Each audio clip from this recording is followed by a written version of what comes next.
उषा के दो बेटे थे, ऋषभ और सुनील। ऋषभ उसका सौतेला बेटा था।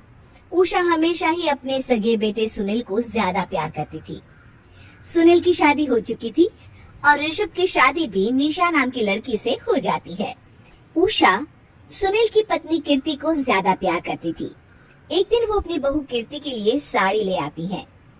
ये लो बहू, तुम्हारे लिए साड़ी लाई हूँ। कल पड़ोस की शादी में जाना है ना, तुम यही पहन कर चलना। तभी वहाँ ऋषभ आ जाता है। अरे माँ, तुम निशा के लिए साड़ी नहीं लाई? वो भी तो कल शादी में जाएगी ना? हाँ हाँ, वो भी जाएगी, पर उसके पास तो काफी साड़ी होंगी ना। अभी अभी तो शादी हुई है तुम दोनों की, तो उसी में से कोई पहन लेगी वो। ऋषभ ये सुनकर उदास हो जाता है।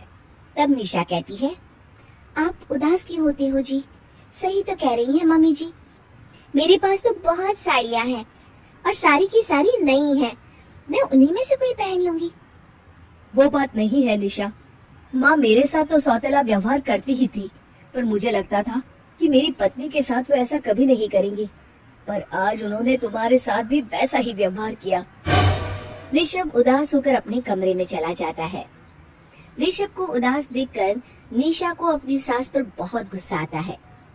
एक दिन उषा सुनील को कुछ पैसे दे रही होती है। ले बेटा सुनील, ये कुछ पैसे रख ले और बहू को कहीं घुमा ले आ। जी मम्मी जी। सुनील वहाँ से चला जाता है। मम्मी जी, आपने इन्हें तो कभी पैसे नहीं दिए। ऐसा सौतेला व्यवहार आप क्यों करती हैं? बहू, ये किस तरह से बात कर रही हो तुम अपनी सास से? कोई ऐसे सवाल करता है कि अपनी सासू से? सास, अरे जिस दिन से मैं इस घर में आई हूँ ना, आपने तो मुझे अपनी बहू माना ही नहीं। हमेशा कीर्ति भाभी के लिए ही सब कुछ लाती हैं। मुझे तो आज तक आपने कुछ दिया ही नहीं। क्या मैं जानती नहीं कि आप ऐसा क्यों करती हैं? देख निशा, तू अपना काम कर समझी। मेरे से बहस करने की कोई जरूरत नहीं है। तभी वहाँ ऋषभ आ जाता है। निशा, माँ से ऐसे बात नहीं करते। तुम जाओ अपने कमरे में। हाँ हाँ, जा रही हूँ। मुझे भी इनसे बात करने का कोई शौक नहीं है। निशा अपने कमरे में चली जाती है और ऋषभ भी वहाँ आ जाता है। निशा, तुमने माँ से क्यों झगड़ा किया? क्योंकि आप तो कुछ कहते ही नहीं, बस चुपचाप सहते रहते हैं।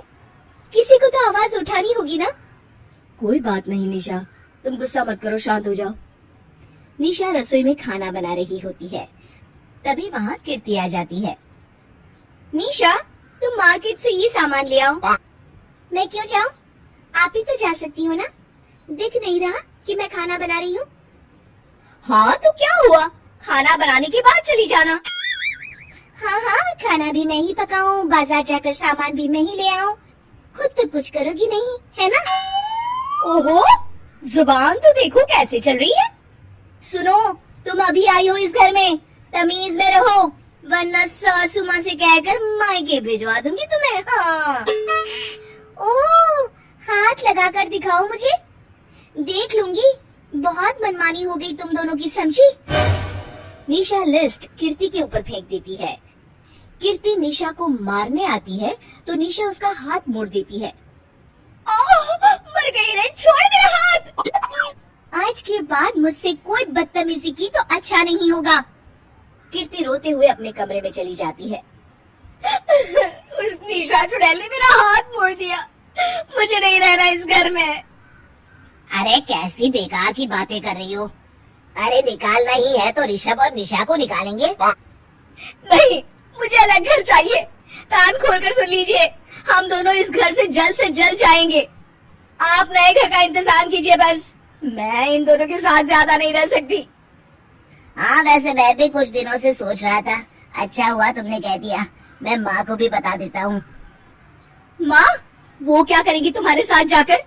मैं चाहती हूँ कि तुम और मैं, बस हम दोनों ही कहीं शिफ्ट हो जाएं, इस सब झमेले से दूर। अरे पर माँ को यहाँ छोड़कर इस तरह से जाना ठीक नहीं रहेगा कीर्ति। वैसे वो तुम्हें कितना प्यार भी तो करती हैं। नाम का ख्याल रखती है, क्योंकि तुम सगे बेटे हो ना, इसलिए। तुम अगर सौतेले होते तो मेरे साथ भी ऐसे ही सलूक करती जैसे अभी तुम्हारे सौतेले भाई और उसकी पत्नी से करती है। अरे पर फिर भी कुछ भी नहीं। देखो, या तो हम दोनों इस घर से कहीं दूर जाएंगे या फिर मैं अपने मायके चली जाऊंगी। हाँ, बता देती हूँ।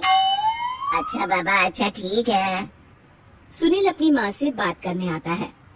माँ, मैं सोच रहा हूँ कि कीर्ति के साथ अलग घर में शिफ्ट हो जाऊँ। अरे वाह बेटा, ये तो बहुत अच्छा सोचा है तुमने। कब शिफ्ट होना है हमें? मैं भी पैकिंग कर लेती हूँ। अब नहीं माँ, मैं और कीर्ति ही जाएंगे बस। आप तो यहीं रहो, ये पुश्तैनी घर भी है ना आपका। अरे बेटा, तू तो मेरा सगा बेटा है, तू ही मेरे साथ ऐसा कर रहा है। मुझे अपने साथ ले जा बेटा।